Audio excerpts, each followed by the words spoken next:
Je préviens, je connais rien à la chasse, mais mon invité, il connaît ça beaucoup, lui. Martin Bourget, président d'Aventure Chasse et Pêche. Monsieur Bourget, bonjour. Bonjour, Madame Gay. Bon, comme je vous l'ai dit, moi, d'entrée de jeu, j'y connais rien. D'ailleurs, j'ai le goût de commencer avec ça. On est en pleine saison de chasse. C'est ça actuellement? C'est de quelle date à quelle date, normalement? On est en pleine saison de chasse et présentement, c'est l'orignal qui bat son plein. C'est-à-dire que ça fait déjà depuis le mois de septembre, donc début septembre, que l'orignal est ouvert. On va avoir évidemment le chevreuil, donc le cerf de Virginie, qui est déjà ouvert à l'arc et à l'arbalète dans certains secteurs et qui va ouvrir à la carabine, qui est déjà ouvert dans certains secteurs à la carabine, comme on pensera à l'île d'Anticosti, par exemple. Et au travers de ça, avec les nouvelles réglementations, bien, il y a beaucoup de chasses qui se sont ajoutées. Donc, le côté de la sécurité va devenir très important parce qu'il y a quand même beaucoup de contingences dans un sens où est-ce que maintenant, on a des saisons d'ours d'automne à beaucoup plus d'endroits. Le dindon a été ouvert à l'automne aussi et il y a le petit gibier, évidemment. Donc, ça fait plusieurs chasses en même temps sur des territoires. Donc, beaucoup d'utilisateurs des mêmes territoires entre, si on veut, le mois de septembre et on va dire, par exemple, la fin novembre, début décembre. Là. Ça fait beaucoup de monde dans le bois.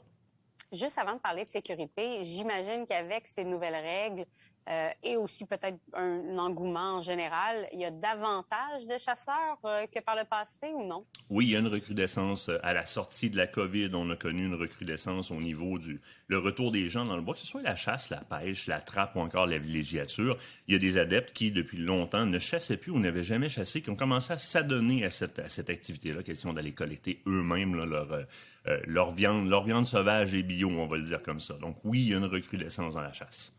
Donc, il doit y avoir plusieurs personnes qui s'amènent dans les forêts ou sur les territoires qui sont plutôt inexpérimentés. Est-ce qu'il y a davantage d'accidents? Il y a pas on note pas davantage d'accidents à date parce qu'il y a une responsabilisation des chasseurs qui s'est faite on va dire, dans la dernière décennie. Et une d'entre elles, au niveau des chasseurs débutants, par exemple, c'est l'utilisation de guides d'emblée lorsqu'ils vont commencer à la chasse. C'est une excellente idée parce que ça amène une approche qui est plus sécuritaire, plus méthodique, plus efficace. Les gens vont aller une première fois à une chasse à l'orignal, au chevreuil ou encore à l'ours ou au dindon avec un guide de façon à connaître, savoir comment s'y prendre et observer des points de sécurité, pas seulement pour eux, mais aussi pour leurs collègues et pour les animaux qui sont ciblés. Donc, on va observer des chasseurs qui sont de plus en plus responsables dans leurs activités, dans la prévention, que dans l'application des moyens pour aller collecter cet animal-là, parce que ça va toujours inclure un engin de jet, que ce soit une flèche ou encore une arme à feu. Donc, il y a quand même une grande importance qui est mise là-dedans. Donc, non, on n'a pas de... c'est très heureux comme constat. On a une recrudescence au niveau de la quantité de chasseurs, mais pas des accidents qui vont avec. Et l'accident typique, lorsqu'il survient, c'est quoi? On a cette image d'une balle perdue, là, mais Oui. est-ce que c'est ça ou non? Ça arrive, c'est définitif. Il y a, à tous les 2-3 ans, on le voit passer dans les grands médias, il va y avoir un accident de chasse malheureux avec une arme qui aurait été mal manipulée. Par contre, l'accident de chasse numéro 1, lorsqu'on parle au premier secours, les gens de Air Médic, ces gens-là qui vont aller vraiment dans le bois secourir des gens, c'est la chute de Mirador. Ça, les gens s'y attendent pas à ça. La chute de Mirador, donc, ce sont ces sièges qu'on va aller installer souvent dans les arbres et qu'on va aller attacher dans les arbres.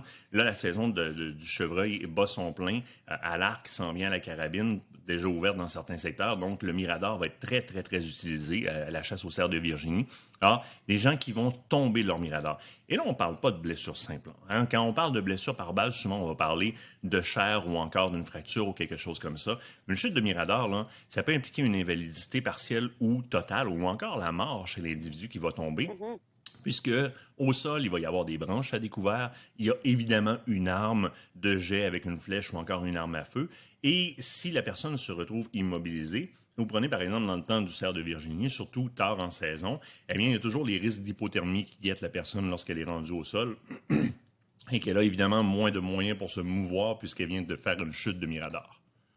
Est-ce que vous recommandez, est-ce que les gens, les chasseurs, normalement, ont des cours de premiers soins? Est-ce que c'est un requis, un prérequis pour chasser ou non? Ça n'est Excusez-moi, ça n'est pas un requis, par contre, ça existe. Il y a le Centre de simulation médicale et tactique de l'Est qui a adapté un cours de premiers soins aux activités de chasse et de villégiature. Donc, ils vont vraiment cerner les accidents qui peuvent... La chute de Mirador dont on vient de parler, la blessure par balle, la coupure avec un couteau mal aiguisé, parce que ça aussi, c'est quelque chose qu'il faut faire attention et on en parlera rapidement.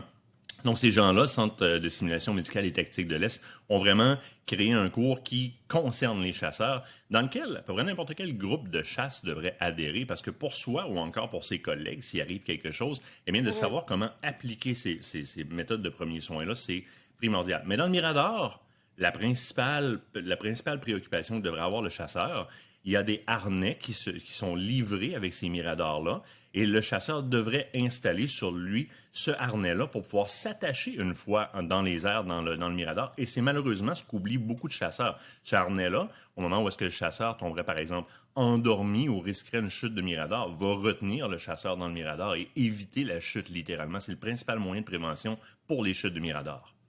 En terminant, peut-être une question qui va témoigner de mon ignorance, mais j'ai l'impression des fois que les gens vont très loin dans des régions là, pas mal plus isolées. Est-ce que souvent les cellulaires rentrent? Jamais il arrive des accidents comme ça. Est-ce que le signal cellulaire rentre dans ces... Ou est-ce que les gens s'équipent de walkie-talkie hyper puissants? Ou... Plusieurs moyens de communication, le GPS étant le premier. Maintenant, sur les GPS, on peut avoir des systèmes. Je pense par exemple à la gamme de GPS Garmin qui offre un système de communication qui s'appelle le InReach, avec lequel on peut carrément texter sur des téléphones cellulaires si on est hors réseau, ou qu'il y a un bouton SOS, où est-ce que les gens peuvent recevoir le signal. Donc, on peut, par exemple, préprogrammer le numéro de téléphone de Air Médic, qui est le service principal duquel se servent les chasseurs qui vont en région éloignée. Et on va appuyer dessus et puis ça va appeler les secours pour qu'ils viennent nous chercher. On peut texter aussi. Parce que le réseau cellulaire, eh bien, c'est très in and out, dans le sens où est-ce qu'il y a des grands secteurs très éloignés où est-ce que on va avoir étrangement du signal cellulaire et il y a des régions très périurbaines dans lesquelles on n'a pas de téléphone cellulaire, il n'y a pas de signal cellulaire. Donc, le GPS, avec les moyens de communication, et évidemment, vous avez raison, Mme Gay, les fameux walkie-talkies, les fameux radios pour que les chasseurs puissent se parler entre eux. Et on n'a pas besoin d'avoir quelque chose d'excessivement puissant, là. Il se vend des choses dans une centaine de dollars par unité maximum là, dans les magasins de chasse et de pêche ou de radiocommunication qui vont me permettre de rester en contact avec au moins mes collègues chasseurs et de les avertir si jamais il y aura un accident. Écoutez, vous m'avez presque convaincu de devenir une chasseuse. C'est pas en moi, mais quand même, c'est super intéressant. Merci beaucoup, M. Bourget. Ça fait plaisir. Bonne journée. Bonne saison. Bonne saison.